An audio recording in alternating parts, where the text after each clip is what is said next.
दानवे सध्या बोलतायत. महेंद्र दळवी यांचा व्हिडिओ समोर आणलेला आहे. अधिवेशनात त्यावरची आता चर्चा प्रतिक्रिया यायला सुरुवात झालेली आहे. एकतर माझ्याकडे या लोकांशी संबंधित व्यक्तीनंच हा व्हिडिओ पाठवला. मला तर माहिती नव्हतं कोण आमदार आहे त्याच्यात. आता तुम्ही नाव सांगितलेलं आहे, त्यांच्यासारखा दिसतो मला तो. आणि मी तर म्हणेल समोर जो कोण व्यक्ती आहे तो पण कोण आहे तपासला पाहिजे. एवढ्या नोटाचे बंडल म्हणजे रास आहे, जशी धान्याची रास असते ना शेतामध्ये, तशी नोटांची रास तिथं लागलेली आहे. इथं सामान्य माणसाकडे एक 50,000 रुपये सुद्धा बँकेत भरले तर त्याला नोटीस येते 5 मिनिटात. 5 मिनिटात म्हणजे फार वेळ त्याला लागत नाही. बँकेत तुम्ही पैसे भरा 50,000 फक्त, तरी बँक नोटीस पाठवते. एवढा पैसा कुठून आला इन्कम टॅक्सवाले बघतात. आणि मग एवढ्या नोटांचा ढीग, रास ज्याला म्हणता येईल, आणि ह्या नोटांची रास संदर्भात हे महोदय कोणाशी बोलत आहेत आणि ती सगळी रास जमा करणारी व्यक्ती कोण आणि ती कुठली तेही समोर येईल. पण आत्ताच्या घडीला मी एवढंच समोर आणलेलं आहे की अशा पद्धतीनं शेतकऱ्यांसाठी कर्जमुक्तीसाठी या सरकारकडे पैसा नाही, कॉन्ट्रॅक्टर्सचे बिल द्यायला या सरकारकडे पैसा नाही, आणि एवढ्या नोटांच्या ढीगच्या ढीग यांच्या सत्ताधारी पक्षाच्या लोकांकडे आहेत. मी हे जनतेच्या समोर आणलेलं आहे. कारण आधी अशाच पद्धतीनं जे संजय शिरसाट आहे संभाजीनगरचे, यांच्या घरातला व्हिडिओ, आता घरातला व्हिडिओ तर बाहेरचे माणसं नाही काढू शकत ना, त्यामुळे घरातला व्हिडिओ समोर आला होता की नोटांच्या बॅगच्या बॅग भरलेल्या. आता हा व्हिडिओ घरातलाच व्हिडिओ एका अर्थाने म्हणावं लागेल. आणि त्या महोदय जे कोणी आहेत, तुम्ही आमदार सांगतात, त्यांना ह्या नोटा किती आहेत काय आहेत सगळं मला असं वाटतं दाखवल्या जातात आणि नंतर त्यांना त्या द्यायच्या असतील. त्याच्यामुळं हे जनतेसमोर आलं पाहिजे की आत्ताच्या घडीला हे सत्ताधारी पक्षाच्या लोकांनी कशा पद्धतीनं हैदोस सत्ता आणि संपत्तीचा घातलेला आहे, तो मी या व्हिडिओच्या माध्यमातून जनतेच्या समोर आणलेला आहे.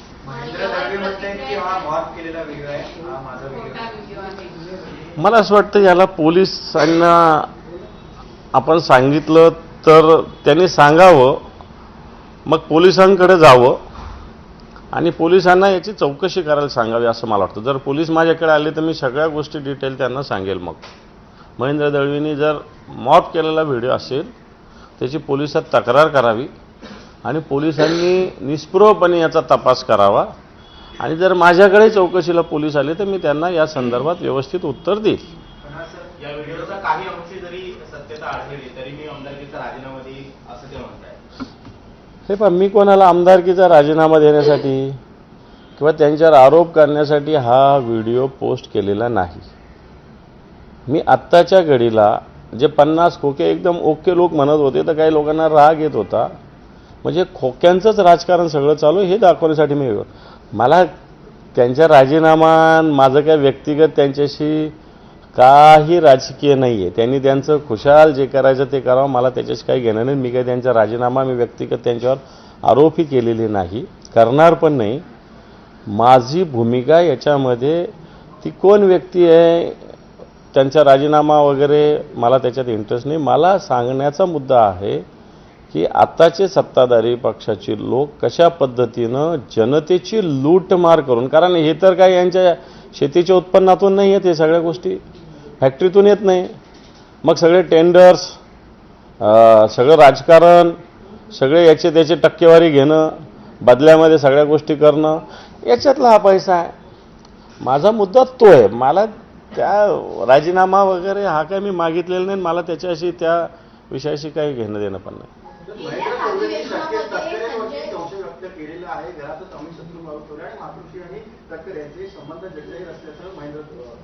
हा व्हिडिओ तटकरेंच्या माध्यमातून तुमच्यापर्यंत पोहोचला असा आरोप तर सगळ्या नेत्यांचा दिसतो. तटकरेजण माझा तसा मागच्या वर्षभरात कधी बोलणं नाही. एखाद्या लग्न कार्यात कुठेतरी भेट झाली असेल आणि माझ्या मोबाईलवर तटकरेंचा ह्या वर्षभरात तरी कधी फोन बोलणं, आधी ज्यावेळेस आम्ही एकत्र होतो त्यावेळेस बोलणं होत असेल, पण आत्ता तरी तटकरेंशी माझं बोलणं नाही. व्हिडिओ माझ्याकडे काही कोणाकडून मी काय तो सोर्स सांगण्याची आवश्यकता नाही. पण मला असं वाटतं जी गोष्ट आहे तिचा खुलासा करावा. तटकरेंकडून आला राजीनामा देणं हे सोडून द्या ना तुम्ही. तुमचं आहे का नाही तेवढं सांगा. नसेल तर पोलिसात तक्रार करा, पोलिसांना चौकशी करू द्या. गेल्या पण हे सगळे अधिवेशनात नेते संजय एकीकडे शिरसाट म्हणतात- यांचा देखील व्हिडिओ असाच व्हायरल झाला होता. मात्र त्याच्यावर कुठल्याही प्रकारची कारवाई केली गेली नाही. आता तुम्ही महेंद्र दळवी यांचा व्हिडिओ पोस्ट केलाय, त्यांच्यावर कारवाईची अपेक्षा करता का? तुम्ही म्हणतात राजीनामा नाही पण निदान कारवाई. हे पहा, जसे महेंद्र दळवी आहे याच्यात तसे समोर एक लाल शर्टवर पैसे मोजणारी व्यक्ती पण आहे. तिचा चेहरा दिसत नाही. मला तर वाटतं सगळ्यात मेन कल्प्रिट ती व्यक्ती आहे, सगळ्यात महत्त्वाची. त्यामुळे पोलिसांची जबाबदारी आता ती. पोलिसांना या सगळ्या गोष्टी सहज कळू शकतात जर ठरवलं त्यांनी शोधायचं तर. आणि मग पैसे कुठून आले, काय आले, किती आले हे पोलीस तपासू शकतात. आणि अधिवेशन ठीक आहे, अधिवेशन आहे, अधिवेशनात विषय होईल. संजय शिरसाटांचा त्याच व्हिडिओ मान्य संजय राऊत साहेबांनी केला होता. खरं तर आता असे व्हिडिओ तर घरातले आहे ना. संजय शिरसाटांच्या तर बेडरूममधला व्हिडिओ तो, तिथं तर राऊत साहेब नव्हते केलं ना. कोणी त्यांच्याच शुभचिंतकाने तो दिला असेल. त्यांच्या पक्षातला असू शकतो, त्यांच्या घरातला असू शकतो. कारण बेडरूममध्ये काय माणूस कोणत्याही व्यक्तीला थोडी येऊ देतो, फार जवळचा क्लोज आहे त्यालाच येऊ देतो. आणि त्याच्या वेळेसही मला वाटतं संजय शिरसाटाने अजून शोधण्याचा प्रयत्न केला नाही की आपल्याकडे काय होतंय. आणि आता याचाही मला असं वाटतं नुसतं तटकरे राजीनामा देईल या विषयाशी आम्हाला काही घेणं नाही. या विषयाची चौकशी व्हावी एवढंच आमचं म्हणणं आहे. तुम्ही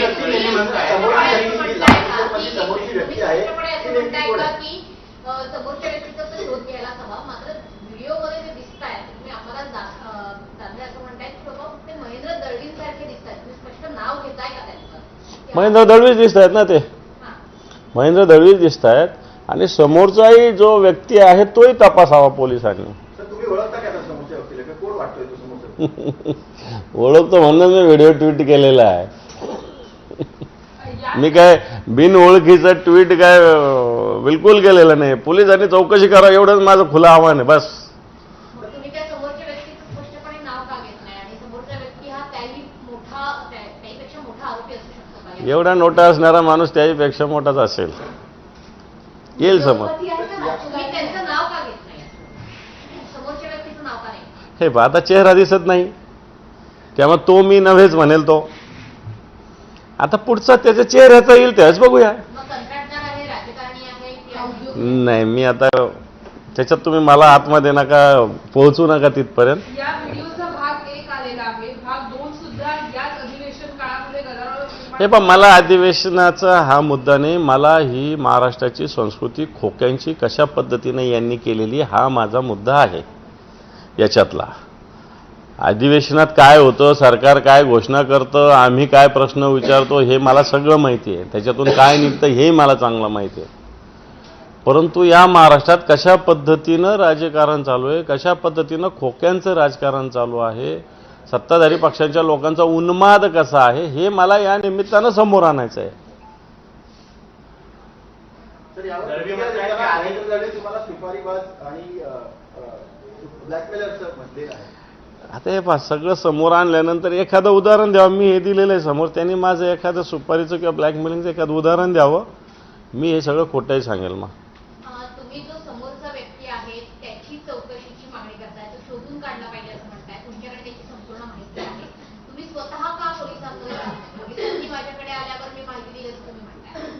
हे पहा, मी आज आत्ताशी पहिलं पाऊल टाकलेलं आहे. अजून काय काय याच्यावर होतं, काय काय भूमिका सरकार घेतं, ग्रह खातं घेतं हे मला एकदा बघू द्या ना. सगळ्या गोष्टी जर सरकारने काही गोष्टी स्वतःहून केल्या तर चांगल्या, नाही केल्या तर आम्हाला करता येईल ना. पुढचे मार्ग आहेत ना आमच्याकडे. महेंद्र दळवी आणि त्यांच्या सहकारी नेत्यांच्या वेगवेगळ्या प्रतिक्रिया समोर येत आहेत. आधी जामीनवरती कारवाई व्हावी, मग ते सांगू शकतील की हा व्हिडिओ कुठून आला असं ते म्हणतात. तर दुसरीकडे हा व्हिडिओ मॉर्फ आहे असं देखील दावा करतायत. आणि दुसरीकडे तटकरेंवरती सुद्धा आरोप करतायत की त्यांच्याकडून हा व्हिडिओ त्यांच्यापर्यंत आलेला असेल. नेमकं त्यांच्या सगळ्या वक्तव्यांमध्ये वेगवेगळा संभ्रम दिसतो. हे पहा, मी शिवसेना प्रमुख मान्य बाळासाहेब ठाकरे यांच्या विचाराचा उद्धवजींच्या नेतृत्वाखाली काम करणारा शिवसैनिक आहे. असं मी बिटकरे यांचं ऐकून असे धंदे मी करणार नाही. आणि मी काही कोणत्या विषयासाठी सुद्धा हे केलेलं नाही. मी केलेलं आहे महाराष्ट्राची संस्कृती खोक्यांची कशा पद्धतीनं फोफावलेली आहे हे जनतेपर्यंत पोहोचविण्यासाठी मी केलेलं आहे. मी आता हे केलेलं आहे, ऑफिशियली माझ्या हँडलहून केलेलं आहे. पोलीस याच्यावर गुन्हा दाखल करू शकतात त्यांची इच्छा असेल तर, नसेल तर मला असं वाटतं या सगळ्या विषयाला पोलिसांचा किंवा सत्ताधारी पक्षाचा पूर्ण पाठिंबा आहे असं मी समजेल. तुम्ही जर पोस्टमध्ये लिहिलं आहे की शेतकऱ्यांना मदत करण्यासाठी याच्याकडे पैसा नाही आहे, मात्र पैशांची बॅग भरून मिळेल, तर मग शेतकऱ्यांना मदत अजूनही मिळालेली आहे, मात्र आमदार पैशांच्या बॅगा घेऊन फिरताना आपल्याला दिसत आहे. हे तर सत्य आहे. हे पहा, शेतकऱ्यांना 31,800 कोटीचं पॅकेज जाहीर केलं. राज्याच्या इतिहासातलं सगळ्यात मोठं पॅकेज अशी घोषणा ह्या 3 जणांनी केली, मुख्यमंत्री आणि 2 उपमुख्यमंत्र्यांनी. अधिवेशन चालू आहे. अधिवेशनाच्या पटलावर यांनी आत्तापर्यंत किती रक्कम कोणत्या कोणत्या जिल्ह्यात किती शेतकऱ्यांना दिली खुलासा करावा. आम्ही गावोगाव फिरून आलेलो आहे, पुन्हा फिरणार आहोत, या सरकारचा पंचनामा करणार आहोत. घोषणा करतात हेक्टरी वेगळी, प्रत्यक्षात मदत वेगळी आहे. 6 रुपयाचा चेक काही शेतकऱ्यांना आलेला आहे, ते माझ्याकडे व्हॉट्सअपवर शेतकऱ्यांनी पाठवलेले आहे. काही जणांनी उद्धवजींच्या दौऱ्यात, मीही नंतर पुन्हा फिरलो, या सगळ्या दौऱ्यात आमच्याजवळ पाठवलेलं आहे. जर 31,800 कोटीचं नुसतं घोषणा तुम्ही करता, अजून तर तेही त्याच्यातल्या काही रक्कम 50-60% लोकांना पोहोचलेली शेतकऱ्यांना. अंबादास दानवेंची पत्रकार परिषद सुरू होती. दरम्यान शिंदे